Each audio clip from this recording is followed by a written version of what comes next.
سورہ کوثر کا ایک مختصر عمل جس سے کاروباری رکاوٹ، بندش نکاح، محبت، خاتمہ، بے روزگاری، نافرمان اولاد کو راہ راست کرنے کے لیے لاجواب عمل ہے۔ کر کے آزمائیں اور فائدہ اٹھائیں۔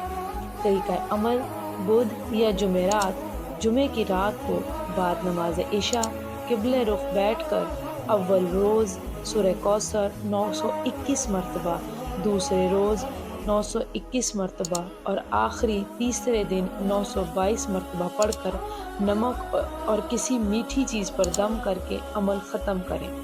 عمل قابو میں رکھنے کے لیے روزانہ 37 مرتبہ پڑھا کریں اور وقت ضرورت 37 مرتبہ سورہ کوثر پڑھ کر کسی چیز پر دم کر کے مطلوب کو کھلا دیں۔ انشاءاللہ تعالی آپ اپنے جائز مقصد میں کامیاب ہوں گے۔ اللہ تعالی ہم سب کو اپنے حفظ و امان میں رکھے۔ اللہ تعالی ہم سب کا حامی و ناصر ہو۔ آمین ثم آمین۔ جزاک اللہ خیر۔